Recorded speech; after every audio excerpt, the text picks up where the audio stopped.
Hello.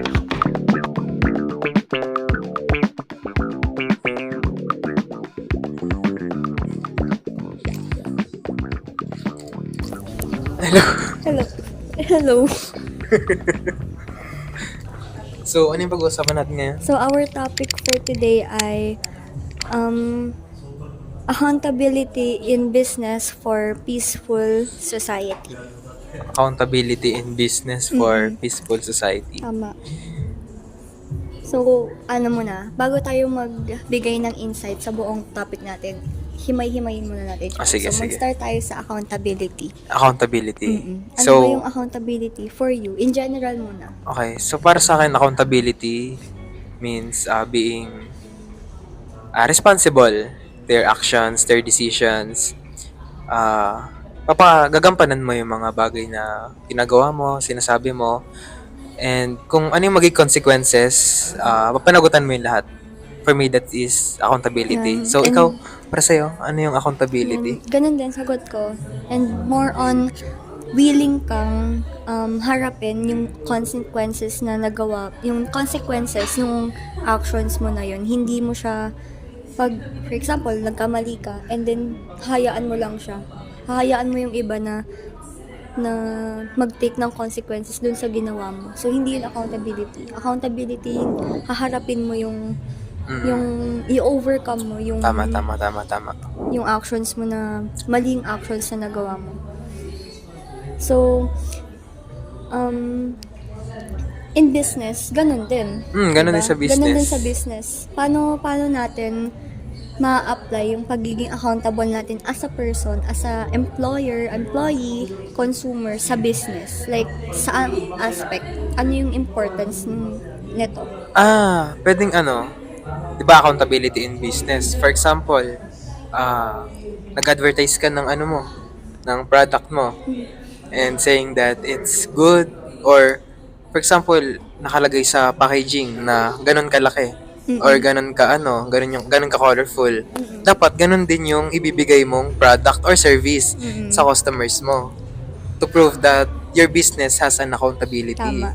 And doon pumapasok yung kapag, doon yung pumapasok pag-i-accountability mo. Kapag, for example, mali yung sa advertisement nyo, malaki yung product mo, tapos yung dumating sa consumer nyo, maliit, and nagreklamo yung consumer mo sa inyo, doon mo papakita yung pagiging accountable mo as an employer, kung paano mo haharapin yung reklamo ng customer mo. Dapat Siyempre, maano mo sa kanila, mabalik mo yun. Oo. Yung actions mo, importante. Kasi reflection yun ng company mo. Hindi lang ng company mo, ng ikaw as a owner ng Also business. sa employees mo. As an employer, dapat accountable ka sa kanila. Dapat yung salary nila, tama sa kung ano yung ginagawa nila sa work. Kunwari Tama. nag-OT sila, nibigyan mo sila ng proper na sahod. Yun. Doon din pumapasok na as an owner, as a business owner, hindi ka lang dapat nagte-take responsibility sa consumer mo, sa mga bumibili sa'yo. Siyempre, simulan mo sa nasasakupan mo. Which is yung Tama. employer mo. Kung sino yung mga nagtatrabaho sa'yo. Siyempre, as an owner, diba, kung lulukohin mo yung nasa paligid mo, parang niluloko mo na rin yung company mo, yung sarili mong company, diba? Doon siya Tama. So, paano ba natin mapapakita as a student, 'di ba? Yung accountability lalo na sa school. Unang-una dyan, syempre, maraming bagay. Kahit hindi sa school kahit everyday lives natin, pagiging accountable. Pero, syempre, as an ABM student, sa classroom muna tayo. When it comes sa, for example, yung kaklase natin, si Shala. Treasurer natin siya. Yes. Siya yung mahawak ng pera natin. So, yung hawak niya na pera na yon, responsibilidad niyang Pangalagaan yun. Pera ng classroom na, pera ng ISA. Dapat ingatan niya yun. Once na nawala, once na parang basta nawala, hindi niya pwedeng isisi sa atin. Tapos dapat responsible siya kung paano niya gagamitin yung Yun, perang tama. yun. Saan niya gagamitin, sa mga saan- class funds, mga bagay na ano. Kailangan niya maging transparent sa atin. Kung tinatawag natin na cash flow, saan napupunta yung pera? Palabas, saan napunta yung mga lumabas na pera at magkano yung mga pumasok na pera at saan gagamitin? Ikaw? Pero para sa atin, dapat sa mga small actions muna, mag-start tayo sa sarili natin. Like for example, may activities na pinagawa sa atin. Tapos let's say groupings or kahit individual, dapat yung yung mga activities na yun na pinagawa sa atin, meron tayong accountability na tapusin yun as a student. Kasi as the time goes by, tatanda tayo, makuha natin yung skills na yun or yung mindset na maging accountable tayo sa mga bagay-bagay. So dapat mag-start tayo doon. Gawin natin yung mga bagay na dapat natin gawin. Hindi lang sa school, sa bahay din, sa household chores, di ba? Dapat maging accountable tayo sa any aspect of our Tama. life. Kasi in the end, kasi lahat naman ng to magagamit natin sa future, especially future accountant, business owners tayo. So, isa pa ding example ko sa paano natin ma-adapt or ma-acquire tong accountability na to. Sa mga groupings. Ikaw naging leader ka na ba sa groupings? Oo, naging leader na ako. Okay, ako din. So, sa pagiging leader, hindi mo lang dapat ang pinaka-importante bilang isang leader is yung fairness. Kung paano mo i-divide yung gawain. Hindi ka lang nakafocus sa, ito magaling to eh. Yung iba, paano? Tapos dapat, inaalam mo yung idea ng bawat isa. Tama. Ganun dapat, hindi lang porket okay siya sa ACADS. Tama na lahat yon. Paano yung iba na Tama. may nahihiya? Ganon. So, importante din na maging fair tayo, hindi lang sa mga matatalino. Hindi ko naman sinasabing yung porket yung iba. Siyempre, may kanya-kanya tayong alam mo yun. Tapos if ever na, kunwari, groupings nga, tapos, let's say, nag-fail, or hindi nakapasok sa ganyan, dapat, hindi natin isisi sa iba. Kasi dapat maging accountable tayo na mali lang lahat. Like, may pagkukulang tayo, may magkukulang ang lahat. Dapat maging accountable tayo doon. Tama. Naalala ko, kapag, alam mo yung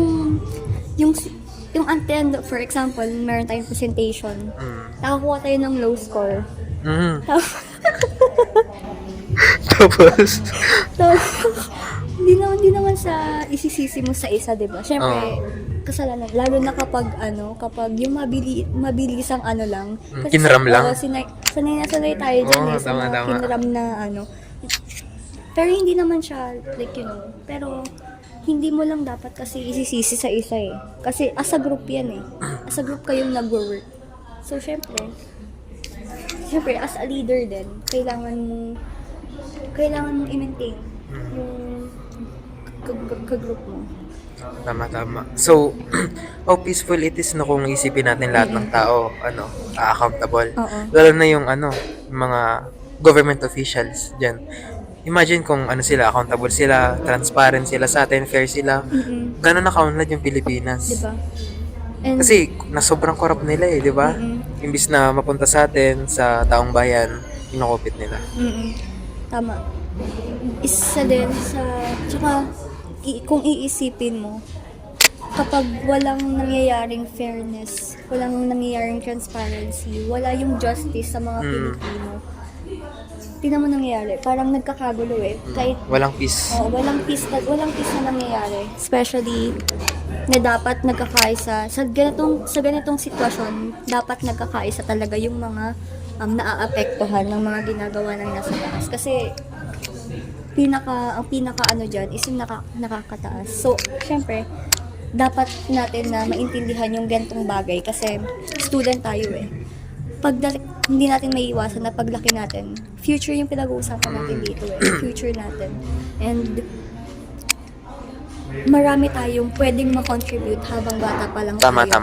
Marami tayong pwedeng ma-contribute na in the future magagamit natin. Tayo din magagamit, especially sa mga paparating na generation, lalo na sila talaga yung pinaka-focus why we need to protest, why natin bakit tayo may pinaglalaban, especially when it comes sa pera. Alam mo Kaya, yun. kaya napaka-importante talaga ng napaka-importante maging accountable Mm-mm. sa lahat ng aspect ng buhay. So, now guys, you know na kung ano yung importance of being an accountable person, ano yung mga bagay na makakaapekto if accountable tayo, ano yung magbabago, 'di ba? Ang laking impact ng pagiging accountable. Tsaka hindi natin dapat pinapairal yung pagiging mataas yung pride. Kasi dyan naglagaan yun eh, yung mataas yung pride, yung hindi mo iniisip yung iba. Kasi iniisip mo yung pride mo, ay hindi ako mag-aano dyan, hindi ko kasalanan yan. Diyan nagsastart yun eh, lalo na sa maliliit na bagay. So, kailangan natin ipakita sa maliliit na bagay para kapag dumating na yung malalaking problema, kaya natin, no? Tama. And the first step to do that is to be accountable. No. Okay, nice to talk to you. Nice to meet you. And that's all guys. Thank you for being here with us today. So I hope may natutunan kayo and